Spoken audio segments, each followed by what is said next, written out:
आप सभी का बहुत बहुत स्वागत है मेरे एस्ट्रोलॉजी चैनल पर। मैं हर्षदा जैन।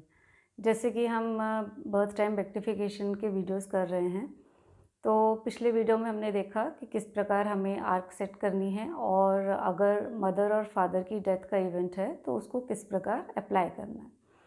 आज के वीडियो में हम देखेंगे कि ग्रैंडफादर की डेथ के लिए कौन कौन से हमें हाउसेस लेने हैं और उसको हम किस प्रकार अप्लाई करेंगे।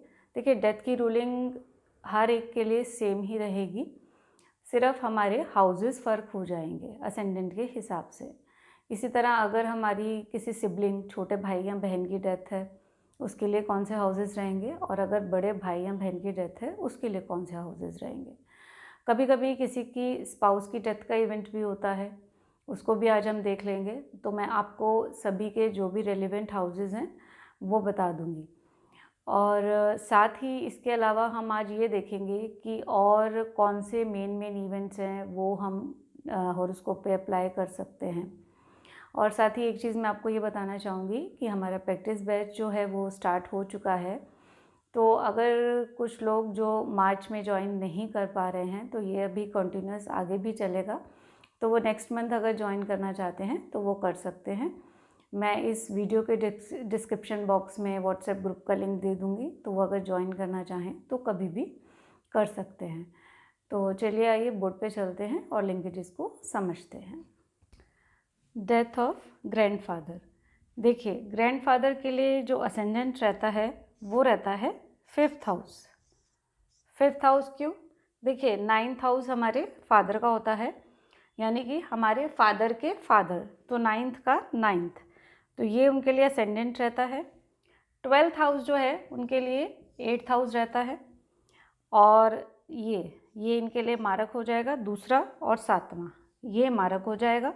और अकॉर्डिंग टू साइन बादकेश डिसाइड हो जाता है। सपोज़ यहाँ पर लियो साइन राइज कर रहे हैं तो 9th हाउस यानी कि ये इनके लिए बादकेश हो जाएगा।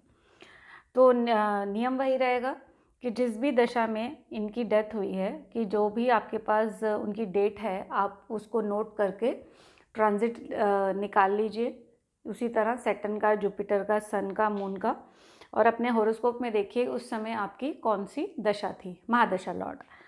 सपोज़ जैसे अब मैं आपको समझाने के लिए वीनस पे ही समझा देती हूँ। जैसे सपोज़ वीनस की दशा में ही आपके ग्रैंडफादर की भी डेथ थी, तो वीनस अब कहीं ना कहीं लग्न में, 8वें में या बादकेश में को रूल करेगा, यानी कि 5 में, 12 में और 1 में वीनस को आना ज़रूरी है। अब देखिए, हम यहाँ देखते हैं वीनस, देखिए हमारा 5th एसएसएल आ रहा है और वीनस हमारा 12 में भी है, तो ये हमारी पहली कंडीशन पूरी हो जाती है। अब वीनस का 8th एसएसएल यानी कि 12th एसएसएल से रिलेशन बनना ज़रूरी है। तो देखिए, हमारा 12th एसएसएल राहु है और राहु जो है वो वीनस ही है, तो ये रिलेशन बन जाता है। अब हमें वीनस को 1 और 8 का सिग्निफिकेटर बनाना है।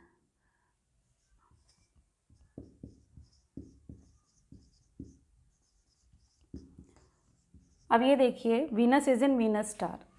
अब यहाँ देखिए, वीनस मेरा 5 में है, यानी कि असेंडेंट की इन्वॉल्वमेंट हो जाती है। वीनस मेरा 12 में है, जो कि उनके लिए 8th हाउस हो गया। और वीनस मेरा देखिए 6 में नहीं है, वीनस मेरा देखिए 11 में भी है, जो कि उनके लिए मारक भाव है। और वीनस लग्न में नहीं है। उसके बाद अब ये देखिए केतु। अब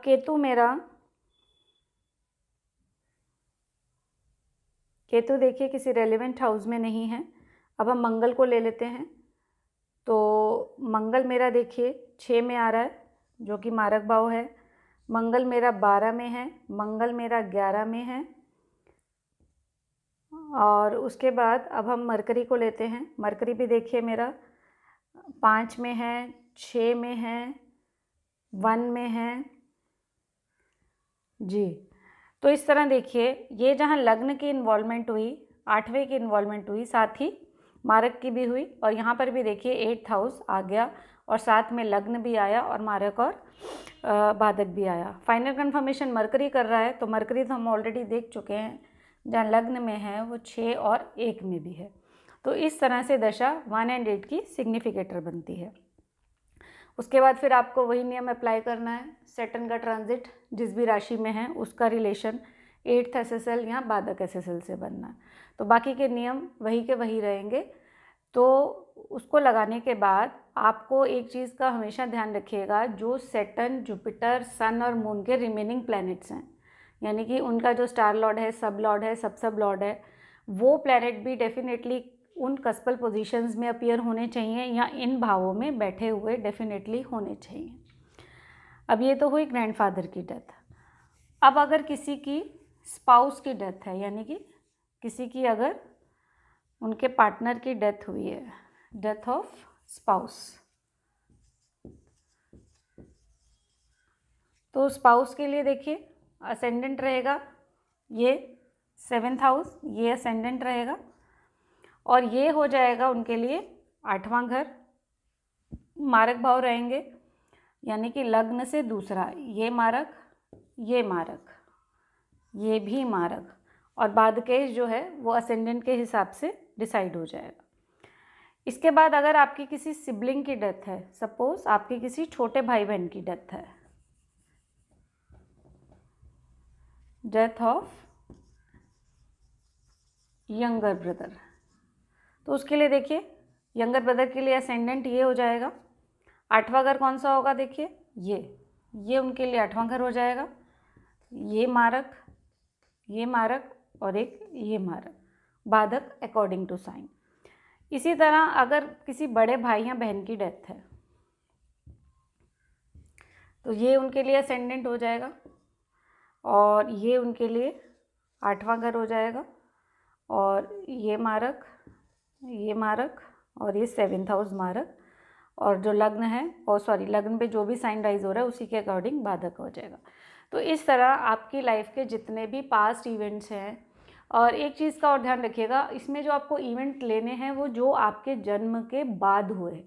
कई बार क्या होता है कि किसी के दादा की डेथ उनके जन्म से पहले हुई है, तो उस इवेंट को हम अप्लाई नहीं करते। वो इवेंट जो आपके जन्म के बाद हुए हैं वो ज़्यादा रेलिवेंट रहते हैं। इस तरह डेथ के इवेंट के बाद अब बाकी के क्या इवेंट हैं, जैसे सपोज आपकी मैरिज, तो अपनी मैरिज डेट सभी के पास होती है, तो आपको क्या करना है, उस मैरिज डेट का गोचर लेना है। अब यहाँ आपको शनि का गोचर नहीं लेना। शनि का गोचर हम सिर्फ डेथ के लिए अप्लाई करते हैं। बाकी जितने भी इवेंट हैं आपके, मैरिज हो गया, चाइल्ड बर्थ हो गया, फॉरेन ट्रेवल हो गया, आपकी जॉब की जॉइनिंग डेट है, आपकी सर्जरी है, उसके लिए जुपिटर, सन, मून का गोचर लेते हैं। जब तक जुपिटर का गोचर आपका उस इवेंट को अलाउ नहीं करेगा तब तक वो इवेंट नहीं होता है। सपोज़ आपकी मैरिज की जो भी डेट है, तो सबसे पहले आपको क्या करना है, आपने गोचर ले लिया, उसके बाद उस डेट को आप शो दशा में डालेंगे। हमारे सॉफ्टवेयर में एक प्रोविज़न दिया गया है शो दशा, तो आप उस डेट को शो दशा में डालेंगे तो आपकी प्राणा लॉर्ड तक की दशा खुल जाएगी। तो मैरिज की जो भी रूलिंग है मैं ऑलरेडी आपको मैरिज वाले वीडियो में बता चुकी हूँ। आप उस समय देखिए आपकी क्या दशा थी जब आपकी शादी हुई, तो दशा लॉर्ड का न्यूट्रल होना ज़रूरी है। और भुक्ति पे सबसे ज़्यादा जोर दीजिए कि जिस भुक्ति में आपकी शादी हुई, भुक्ति लॉर्ड 7th हाउस की स्ट्रॉन्ग सिग्निफिकेटर बने। उसके बाद अंतरा, सूक्ष्मा, प्राणा आप मिला लीजिए, वो मैरिज देने वाले भावों के सिग्निफिकेटर बनने चाहिए। अगर कोई प्लैनेट उन भावों का सिग्निफिकेटर नहीं बनता है तो फिर वही नियम है, हमें वो सिचुएशन जो है उस कुंडली में क्रिएट करनी है। सपोज़ आपका वीनस का अंतरा या शनि का अंतरा है, अब जब हम सैटर्न को पढ़ रहे हैं तो वो 5, 7, 11 से नहीं जुड़ रहा, तो फिर हमें क्या करना है कि जो भी सैटर्न के प्लैनेट होंगे, जैसे मंगल है, मरकरी है, वीनस है, तो हमें वो सिचुएशन क्रिएट करके उन्हें उन भावों में कस्प को आगे पीछे कर कर उनको लेकर आना है। तो दशा लॉर्ड को मिलाने के बाद आपको गुरु का गोचर जिस भी साइन में होगा वो भी मैरिज वाले भावों का सिग्निफिकेटर बनेगा। जैसे सपोज़ गुरु का गोचर उस समय अपने ही साइन में था तो हम जुपिटर को पढ़ेंगे। Jupiter is in Saturn Jupiter, तो ये जो सैटर्न जुपिटर है ये 5 में, 7 में, 11 में कहीं भी ये आने चाहिए। यहाँ पर नेगेशन नहीं होना चाहिए। जैसे हम भुक्ति लॉर्ड के लिए देखते हैं कि भुक्ति लॉर्ड में नेगेशन होती है तो वो भुक्ति शादी नहीं देती, सेम जुपिटर का जो साइन होगा, जिस भी साइन में वो गोचर करेगा, उसमें भी आपको स्ट्रांगली नेगेशन अगर होगी तो वो साइन आपका मैरिज नहीं देगा। तो अगर जैसे सपोज़ जुपिटर कहीं यहाँ नेगेशन दे रहा है तो आपको फिर वो सिचुएशन क्रिएट करनी है, क्योंकि शादी तो आपकी हुई है और उसी समय पर हुई है जब उसका गोचर अपने ही साइन में था। तो हमें यहाँ पर वो सिचुएशन को फेवरेबल बनाना है, क्योंकि वो इवेंट आपकी लाइफ में हो चुका। साथ ही सन का जो साइन होगा वो हमें मंथ बताएगा, जिस मंथ में आपकी शादी हुई वो एग्री करना चाहिए। साथ ही जिस दिन आपकी शादी हुई मून का स्टार लॉर्ड वो हमें बताएगा कि उस दिन आपकी शादी हुई, तो जो मून जिस भी स्टार में उस दिन गोचर किया होगा वो भी 5, 7, 11 का सिग्निफिकेटर बनना चाहिए। मैरिज के बाद इसी तरह आपका अगर सपोज़ चाइल्ड बर्थ का इवेंट है, उसके लिए जो भी आपके बच्चे की जन्म की डेट है उसको डालकर आप सेम जुपिटर सन मून का गोचर निकाल लीजिए और शो दशा में वो डेट डालकर आप दशा खुल जाएंगी। तो आप ये देखिएगा कि उस समय जो भुक्ति थी आपकी, भुक्ति आपकी 2, 5, 11 की स्ट्रॉन्ग सिग्निफिकेटर बननी चाहिए। चाइल्ड बर्थ के लिए मूल भाव जो है वो 5 है, भुक्ति में आपका नेगेशन नहीं होना चाहिए। इसी तरह जुपिटर भी जिस साइन में गोचर करेगा वो भी 2, 5, 11 का सिग्निफिकेटर बनेगा।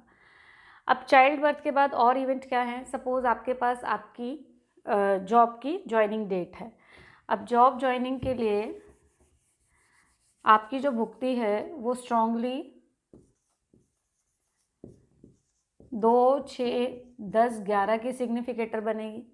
गुरु का गोचर भी किसी ऐसे साइन में होगा जो कि सेम 2, 6, 10, 11 का सिग्निफिकेटर बनेगा। और जिस दिन आपने जॉब को ज्वाइन किया है, मून का जो स्टार लॉर्ड होगा, star Lord specially star Lord, वो उस दिन का स्टार लॉर्ड जो है वो स्ट्रांगली 6, 11 का सिग्निफिकेटर डेफिनेटली बनेगा। इसी तरह अगर आपकी सपोज़ कोई सर्जरी हुई है या आप हॉस्पिटलाइज हुए हैं, सपोज़ आपकी कोई सर्जरी का इवेंट है, तो आपकी भुक्ति 6, 8, 12 की सिग्निफिकेटर बनेगी, ठीक। और अगर आपकी सर्जरी सक्सेसफुल हुई है, साथ में वो भुक्ति आपकी 1, 5, 11 से भी लिंक होगी। और जुपिटर का जो ट्रांजिट है वो भी ऐसे साइन में होगा जो कि 8 से भी जुड़ रहा होगा, 12 से भी जुड़ेगा, 6 से भी जुड़ेगा और इन भावों से भी डेफिनेटली जुड़ेगा, क्योंकि आपकी सर्जरी भी हुई और उसके बाद आपकी रिकवरी भी हुई। इसी तरह आपका फॉरेन ट्रेवल है कि जब आप फॉरेन गए, तो फॉरेन ट्रेवल के लिए देखिए, फॉरेन ट्रेवल क्या है कि फॉरेन ट्रेवल आजकल एक बहुत फ्रीक्वेंट हो गया है। वो कोविड की वजह से अभी हम सब रुके हैं, लेकिन उससे अलावा कई लोगों का तो हर 2-3 महीने बाद फॉरेन ट्रेवल होता है। तो उसके लिए आपको भुक्ति पे इतनी एम्फेसिस नहीं देनी। फॉरेन ट्रेवल के लिए मेन अंतरा सूक्ष्म प्राणा, अंतरा सूक्ष्म प्राणा भुक्ति अगर आपकी 12th हाउस से लिंक हो रही है तो भी वो भेज देती है, या 3rd से लिंक हो रही है तो भी वो भेज देती है। लेकिन आपका जो अंतरा सूक्ष्म प्राणा है वो 3, 9, 12 का अगर स्ट्रांगली लिंक होते हैं तो उसमें आपका फॉरेन ट्रेवल होता है। अगर आपके पास अपने फॉरेन ट्रेवल की कोई डेट है तो आप उस डेट का ट्रांजिट लेकर उस चीज़ को अपने हॉरोस्कोप पे अप्लाई कर सकते हैं और शो दशा में वो डेट डालकर आप देख सकते हैं कि उस समय आपका कौन सा सूक्ष्म प्राणा था कि जब आपने फॉरेन ट्रेवल किया। इसके अलावा आपकी लाइफ का कोई भी इवेंट हो कि कभी आपका नुकसान हुआ है या कभी आपका कोई एक्सीडेंट हुआ है, आपके पास वो डेट है, तो आप उस समय का गोचर लेकर और दशा में देख सकते हैं कि उस समय क्या सूक्ष्म प्राणा था कि आपके साथ वो घटना हुई। लेकिन वो सारी चीज़ें खैर बहुत बाद की हैं कि वो जब आप BTR कर लें तो आप छोटी छोटी चीज़ें आप बहुत कुछ मिला सकते हैं। पहले जो आपके मेन मेजर इवेंट्स हैं पहले आप उन्हें मिलाइए, जब वो मिल जाते हैं मेन तो वो छोटी छोटी चीज़ें भी हमारी कुंडली में डेफिनेटली अगर BTR ठीक हो जाता है तो आपके BTR में एक एक चीज़ आपकी मैच होगी जो आपकी लाइफ में हुई है और आगे होनी है। क्योंकि देखिए BTR में श्योरिटी हम पास्ट इवेंट से ही ला सकते हैं, जो चीज़ें हो चुकी उनके हिसाब से हम सिचुएशन क्रिएट करते हैं, क्योंकि जो हो चुका वो तो अटल सत्य है कि वो हो चुका है। तो उससे क्या होता है कि जब हमें एक एक इवेंट हमारा मैच हो जाता है तो हम श्योर हो जाते हैं कि ये हमारा जो टाइम है ये एग्जैक्ट टाइम है, तो जिससे कि हम आगे फ्यूचर के इवेंट्स भी देख सकते हैं। इसकी थोड़ी सी और कुछ छोटी छोटी बातें हैं जो मुझे याद आएंगी, तो मैं डेफ़िनेटली उस पर एक वीडियो अलग से बनाऊंगी। तो आपको आज का वीडियो अच्छा लगा हो तो प्लीज़ लाइक और शेयर कीजिए और चैनल को प्लीज़ सब्सक्राइब ज़रूर कीजिए। Thank you.